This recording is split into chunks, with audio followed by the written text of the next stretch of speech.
সরকারের দুজন উপদেষ্টা আজকে পদত্যাগ করেছেন। তারা দুজন ছাত্র উপদেষ্টা ছিলেন, মানে ছাত্র প্রতিনিধি ছিলেন, আসিফ মাহমুদ সজীব ভুঁইয়া এবং জনাব মাহফুজ আলম। তারা পদত্যাগ করবেন এটা শোনা যাচ্ছিল এই কারণে যে প্রধান নির্বাচন কমিশনার আগামীকালকে নির্বাচনের তফসিল ঘোষণা করবেন। বলা হচ্ছিল যে তফসিল ঘোষণার আগেই তারা পদত্যাগ করবেন। এবং আজকে আসিফ মাহমুদ সজীব ভুঁইয়া একটা প্রেস কনফারেন্সও ডেকেছিলেন। ধারণা করা হচ্ছিল সেই প্রেস কনফারেন্সে যেয়ে উনি হয়তো পদত্যাগের ঘোষণাটা দেবেন, কিন্তু তা তিনি দেননি। তিনি বলেছেন ঘোষণা আসবে প্রধান উপদেষ্টার কার্যালয় থেকে। পরে তাই হয়েছে, প্রধান উপদেষ্টার কার্যালয় থেকেই ঘোষণাটা এসেছে। এবং প্রধান উপদেষ্টার যিনি তথ্য সচিব আছেন, প্রেস সেক্রেটারি, তিনি অফিসিয়ালি জানিয়েছেন যে তারা দুজন প্রধান উপদেষ্টার কাছে গিয়ে যার যার পদত্যাগপত্র দাখিল করেছেন। মজার ব্যাপার হলো পদত্যাগ তারা করেছেন বটে, কিন্তু এটা কিন্তু আজকে থেকে কার্যকর হবে না। মানে কার্যকর হবে তফসিল ঘোষণার সঙ্গে সঙ্গে। মানে যদি তফসিল ঘোষণা আরও দুদিন পরে হয়, যদি পিছিয়ে দেওয়া হয়, তাহলে দুদিন পরের থেকে হবে। মানে যেই মুহূর্ত থেকে তফসিল ঘোষণা হবে সেই মুহূর্ত থেকে তাদের পদত্যাগপত্রটা কার্যকর হবে। আমি এই জিনিসটা বুঝলামই না। ভাই উনি পদত্যাগ করছেন, শেষ, পদত্যাগপত্র গ্রহণ হয়ে গেছে, শেষ, তাহলে তফসিল ঘোষণা পর্যন্ত ওয়েট করতে হবে কেন? এর কারণটা কি? তার মানে ওনারা কালকেও অফিস করবেন, কালকেও দুই একটা ফাইলে সিগনেচার করবেন এবং তফসিল ঘোষণা হবে কালকে সন্ধ্যায়, তার পরশুদিন তারা অফিস হয়তো করবেন না। তফসিল ঘোষণা একদিকে হতে থাকবে, আরেক দিকে তারা ফাইলে সিগনেচার করে থাকবেন। বাংলাদেশে কিন্তু ফাইলে সিগনেচার করাটা মারাত্মক একটা মানে ইম্পর্টেন্ট কাজ। অনেক ফাইল তারা সিগনেচার করবেন, দেশের উন্নতিতে বিশাল ভূমিকা রাখবেন তারা। মানে আমি না এই বিষয়গুলো ক্লিয়ার না আমার কাছে, আমি বুঝি না কেন এরকম করতে হবে। কেন এটা কি জেদাজেদের ব্যাপার নাকি? এদের পদত্যাগ করা উচিত আগেই বলা হয়েছিল, কিন্তু এরা যেন জেদ ধরেছিলেন না আমরা করব না। এবং প্রধান উপদেষ্টার এখন বোঝা যাচ্ছে যারা প্রধান উপদেষ্টাই জেদটা ধরেছিলেন, এরা ধরেনি। প্রধান উপদেষ্টা বলেছিলেন যে আমি যা বলবো তাই হবে। আমরা এতদিন একজনকে চিনতাম যে উনি যা বলতেন তাই হতো, এখন এখানেও আমরা দেখছি যে উনি যা বলেন তাই হবে। উনি চাচ্ছেন আগামীকাল থেকে হবে, আগামীকাল থেকে হবে কেন? সৌজন্যতা বলতে তো একটা ব্যাপার আছে। আচ্ছা, এই কাজটা করার মাধ্যমে এই যে তফসিল ঘোষণার সঙ্গে সঙ্গে তাদের পদত্যাগটা কার্যকর হবে, এই যে কথাটা, এটা দেখলে কি বোঝানো হচ্ছে? এটা কি এই বোঝানো হচ্ছে যে তফসিল ঘোষণার আগ মুহূর্ত পর্যন্ত যদি অন্তর্বর্তীকালীন সরকারের কোনো উপদেষ্টা দায়িত্বে থাকেন এবং তফসিল ঘোষণার সঙ্গে সঙ্গে যেন পদত্যাগপত্র জমা দেন, তাহলে এই সরকারের নিরপেক্ষতা ক্ষুণ্ণ হবে না, এটা বোঝাচ্ছেন? মানে কি? এরপরে যখন তত্ত্বাবধায়ক সরকার আসবে, যেটা আমাদের সংসদে মানে এর মধ্যে আমাদের পাশ হওয়ার কথা আছে, সংসদে পাশ হবে আগামী সংসদে, যেটা কি জুলাই সনদে আছে, তো সেটা যদি পাশ হয় সেখানে কি আছে? সেখানে কি এভাবে বলা হয়েছে যে তত্ত্বাবধায়ক সরকারের যারা থাকবে উপদেষ্টা, তারা যদি নির্বাচন করতে চায় তাহলে তারা তফসিল ঘোষণার আগ মুহূর্ত পর্যন্ত দায়িত্বে থাকতে পারবে? তাহলে তত্ত্বাবধায়ক সরকারের যে মূল যে বিষয়টা, মূল যে নীতিমালাটা, মূল যে বক্তব্যটা, সেটা কি? সেটা হলো নির্বাচনের সময় এমন একটা সরকার থাকবে যে সরকার নির্বাচনে অংশ নেবে না, মানে ওই সরকারের কেউ নির্বাচনে অংশ নেবে না, এবং কোনো দলের প্রতি ওই সরকারের বিশেষ কোনো রাগ, অনুরাগ বা বিরাগ থাকবে না। এই তো ছিল। এর জন্যই তো গত 17 বছর ধরে আওয়ামী লীগ বলেন, জামাত বলেন, এরা সবাই আন্দোলন করেছে। সেই আন্দোলনের ফল তারা কি পাচ্ছে? এরা কি দেখাচ্ছে?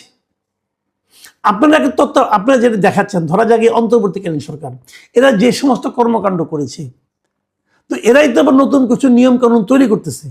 যে নিয়মগুলো তারা তৈরি করতেছে, কেন তৈরি করতেছে? ওগুলি ভালো বলেই তো তৈরি করতেছে।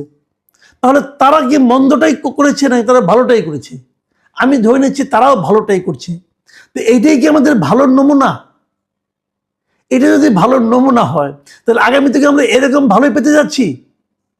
যদি ওরকম ভালোই পেতে থাকি তাহলে সেটাকে আপনি নিরপেক্ষ নির্বাচনের মানে পূর্ব শর্ত হিসেবে কিভাবে বিবেচনা করবেন? আমি তো করতে পারি না।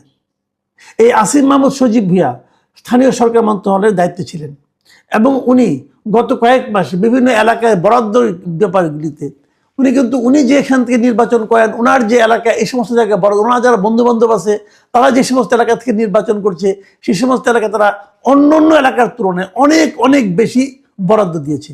কার টাকা দিয়েছে? সরকারের টাকা দিয়ে। ওনার বাবার টাকা দেয়নি, কিন্তু ওনার বাপের টাকা দেয়নি। ওনার বাপ বরং কন্ট্রাক্টারি করতে গেছিল, ধরা খায় পরে প্রত্যাহার করছে, প্রত্যাহার করে নিচ্ছে। তাহলে জনগণের টাকা উনি বিতরণ করতেছেন ওনার সুবিধা অনুযায়ী, আর পর আবার উনি আবার ইলেকশন করতে যাচ্ছেন। এবং সেটা হচ্ছে কি নিরপেক্ষতার একটা প্রকৃষ্ট উদাহরণ, মানে ডক্টর ইউনূসের কর্তৃক তৈরিকৃত নিরপেক্ষতার একটা ভয়ঙ্কর উদাহরণ হচ্ছে এটা। তো এই যদি হয় আমাদের দেশের নির্বাচন ব্যবস্থা নিয়ে, নির্বাচন নিয়ে, সরকার নিয়ে আমাদের চিন্তা ভাবনার প্রাপ্তি, মানে প্রত্যাশার বিনিময়ে এই যদি হয় আমাদের প্রাপ্তি, তাহলে আমরা আশাটা কার উপর করবো? ভাবুন, আর একটা কথা বলি, যখন পদত্যাগপত্র জমা দেন তখন ডক্টর ইউনূস কিন্তু কিছু কথা বলেছেন। আমি ডক্টর ইউনূসকে একটা কথা পড়ে শোনাচ্ছি। উনি বলেছেন যে সরকারের থেকে যে অভিজ্ঞতা তোমরা অর্জন করেছ তা ভবিষ্যৎ জীবনে অবশ্যই কাজে লাগাতে হবে। আমি তো ভয় পেয়ে গেছি। যদি এই অভিজ্ঞতা তারা অর্জন করছে, এটা যদি তারা ভবিষ্যতে প্রয়োগ করে, তাহলে তো দেশের 12টা বাজবে ভাই। তাদের কি অভিজ্ঞতা বলুন তো দেখি? নীলা মার্কেটে যাওয়া, হাঁস খাওয়া, হাঁস যদি না থাকে অত রাতে তাহলে সে ওয়েস্টিনে খাওয়া, এগুলো অভিজ্ঞতা? তারা কি এই অভিজ্ঞতা প্রয়োগ করবে? আচ্ছা ধরেন তাদের অভিজ্ঞতাগুলি কি সোনায় মোড়ানো ছিল, এই স্বনৈজ্জ্বল অভিজ্ঞতা তারা করবে, প্রয়োগ করবে? তারা ঢাকা উত্তরের মেয়র নিয়োগ করতে হবে।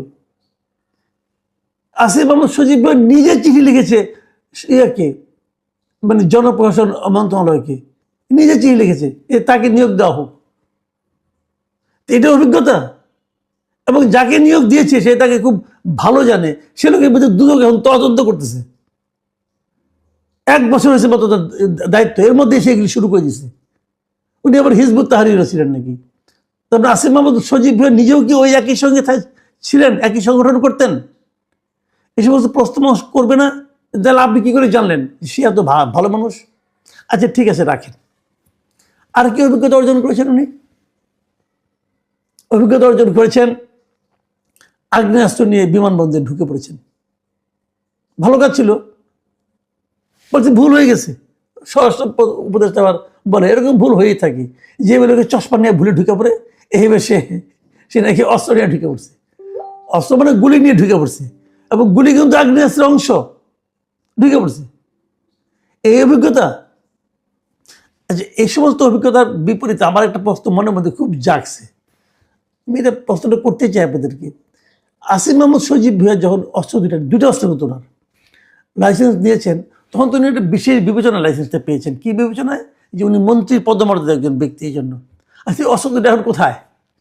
যেই মাত্র সে কালকে পদত্যাগ করবেন, তারপরে অস্ত্রগুলির কি হবে? এগুলিকে উনি সরকারকে জমা দিয়ে দেবেন? এই অস্ত্রগুলি কি উনি নিজের টাকায় কিনেছিলেন নাকি সরকার কিনেছিল? যদি নিজের টাকায় কিনে থাকেন, এটাকে উনি কোথায় পেলেন? দুইটা অস্ত্রের দাম কত ছিল? ওনার ইনকাম কত ছিল? আয় কত ছিল? এই সমস্ত প্রশ্ন কিন্তু আমরা করছি, উঠবে না, আমি এখনই করছি। শুনেছি ওনারা নাকি হিসাব জমা দিয়েছেন। হিসাব কার কাছে জমা দিয়েছেন? জনগণের কাছে হিসাব দিতে হবে। আমরা দাবি করছি এই 2 উপদেষ্টার সম্পত্তির হিসাব, স্থাবর অস্থাবর, ওনাদের কেবল না, ওনার পরিবারের হিসাব জনসমক্ষে প্রকাশ করা হোক, এটা আমরা চাই। পাশাপাশি যারা আগামীতে সরকারে আসবেন তাদের প্রতি আমার একটা আহ্বান আছে।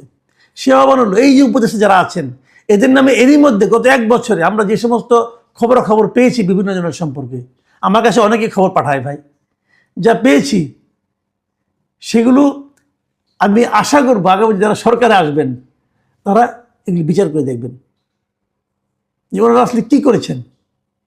বিশেষ করে শেষের 2-3 মাস, এটা তো খুব সিরিয়াসলি দেখা উচিত যে করেছেনটা কি। আমি কেবল 2জন ছাত্র উপদেষ্টা বলছি না, সকল উপদেষ্টার ব্যাপারে আমি বলছি বিচার করতে হবে। কারণ ওনারা কিন্তু সন্দেহের ঊর্ধ্বে নন। ওনারা যদি নিজের থেকে হিসাবটা আগের থেকে প্রকাশ করতেন তাহলে আমরা বলতে পারতাম সন্দেহের ঊর্ধ্বে। ওনারা কিন্তু আগের থেকে বলেননি তাদের কি সম্পদ আছে। সম্পদের হিসাব প্রধান উপদেষ্টা নিজেও দেননি। কেন দেননি, সেই হিসাবগুলো আমরা চাই। আস্তে আস্তে কিন্তু যেতে থাকবে, এবং আমি সর্বশেষ এই হিসাবগুলো দেখতে চাই। আমরা বিশ্বাস করতে চাই যে জাতির ক্রান্তিকালে যে সরকার আমরা নির্বাচন করেছিলাম, যে সরকারকে আমরা দায়িত্ব দিয়েছিলাম, সেই সরকারটা সুচারুভাবে সুষ্ঠুভাবে সেই দায়িত্ব পালন করতে পেরেছে। যদি আমাদের এই বিশ্বাস বাস্তবায়িত না হয়, তাহলে তার যে প্রতিফল সেই সমস্ত লোককে তার ভোগ করার জন্য প্রস্তুত থাকারও আমরা আহ্বান জানাচ্ছি।